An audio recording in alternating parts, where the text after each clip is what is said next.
Robin the refinisher is here or gone. It was too cold, so she didn't want to sit around while I video. But we did get the front part of the ceiling in. Look here.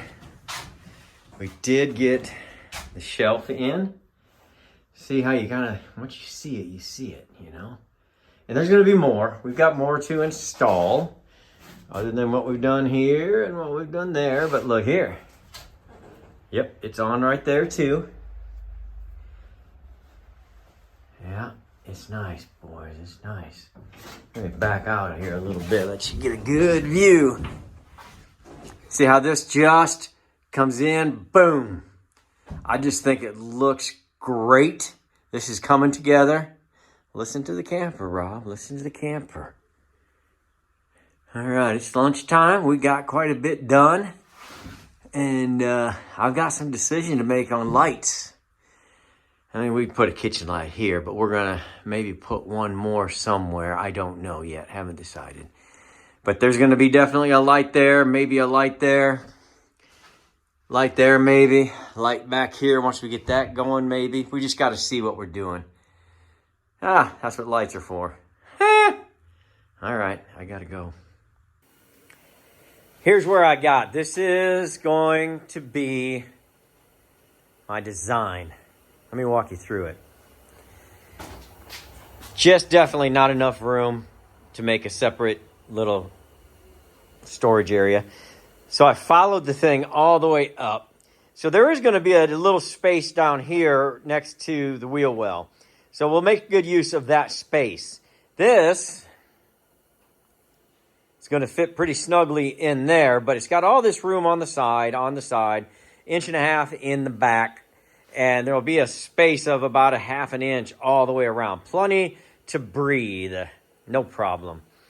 Now, up here, I did like I did on, as you look at, let's just kind of run over there real quick. So what I did was I mimicked this. What's going on?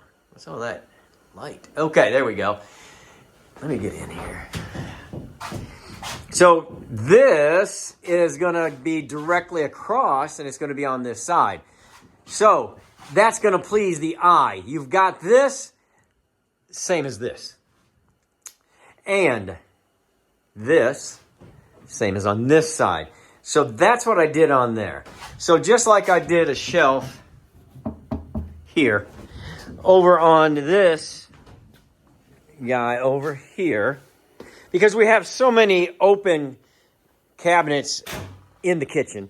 So this one will have a shelf, and this will not have a shelf. And we may even put a little rod across there, a little closet rod. We'll see. We'll see. So that is my design. Pretty simple, but that's what we're going for, right? Simple and elegant. This is 1954, people. So, I kind of like it. I've got to put the sides on. It's so doggone cold, though. But I am going to put the sides on, and I think I'll call it a day. And then tomorrow when I come out, I think that I will put the skin on it. Get it all skinned out, get it looking beautiful. And it'll give me a little time to let it sit, too. And I don't think I'll change my mind. Because even as big as this closet is, it's interesting enough that it's not out of place. And that's what I was going for. It's got to all fit together. All right. While I wait for the putty to dry, let me show you where we got. We talked about this. I don't think it looks bad whatsoever. I think it looks interesting. That will be the giant refrigerator that'll go in there. And then this will just be a little bit of extra space over the wheel well. But because this is so wide, it does give a reasonable amount of space that would have been wasted. And I like this because it'll stand right across from the kitchen cabinet and look just like it. Open, Shelf. Oh, I didn't put the shelf in yet. Okay. Guess I got some work to do, boys. But I did. This is out of a 50s camper. I don't remember which one, but that was a closet rack. And I repurposed some bunk holders. And so I screwed them in from this side, and then there's a hole in the middle. You can't see it here. I don't even know why I'm showing you, but then I went from the outside in. And so it is stuck in there. It's not coming out. So if they want to still do something up here, they can, whatever. But whatever they want to do here, they've got a closet space. I got to put that shelf in. I guess that's what I'm going to be doing while the putty dries instead of standing here talking to you guys. Just a little vent holes right there. There's a lot of room because everything from here over, here, over, that's going to be open space in there that this refrigerator can breathe. And it'll have about a 1/2 inch all the way around to pull air through, exhaust air out, and also it'll gather air from under here. So it's going to be fine. I do that all the time. It works great. Don't have any problems. You know, the only problem is when you don't put in the shelf. I'm going to do that now. Hey, that's not so bad place to start. Warming things up.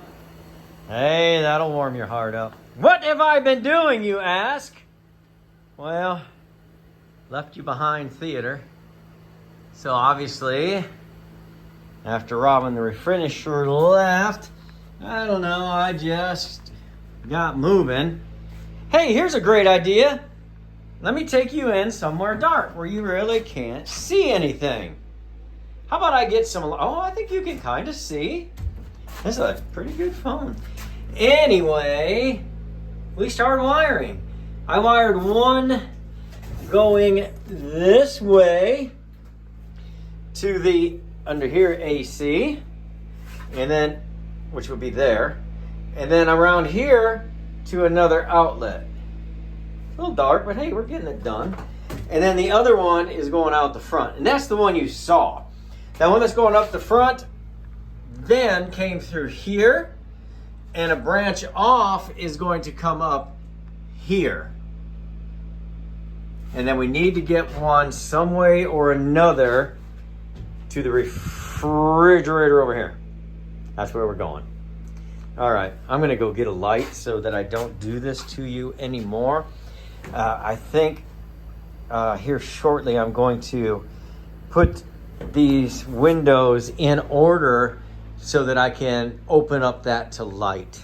I'm not gonna put the windows in, I just need them to measure where they're gonna go. You're like, well, Rob, you can put them wherever you want because you already made this thing from scratch. Yeah, normally you're right, and I wouldn't worry about it, but guess what?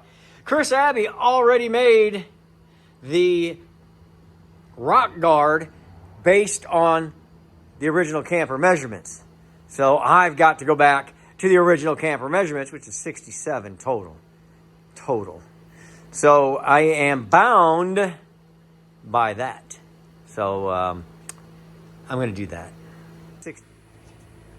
I'm going to kind of take you through my process real quick because sometimes I forget to put some technical stuff in for you technical people. You know who you are. Okay, what I do to mark my center line, I have to have a center line to work off of, is my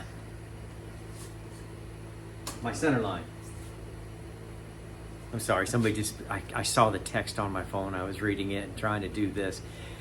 Sorry. Okay, this is trailer outside edge to outside edge of 79. Half of 79 is 39 and a half.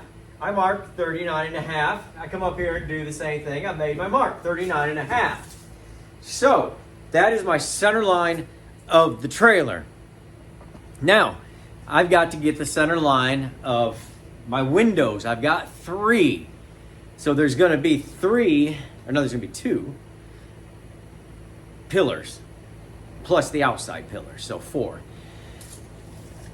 Now I've got to off this center line, get my center line of 67 because I'm working with 67 inches of window outside to outside.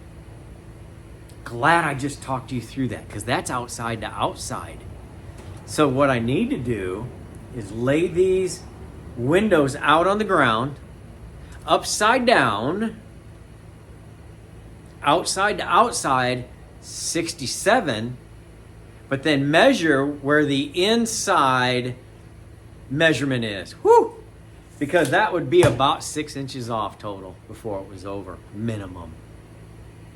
You good people. You keep me honest. You save me some time. Paula's mad as heck right now because she just missed out on an awesome episode of Do It Twice Theater. Tough luck, Paula.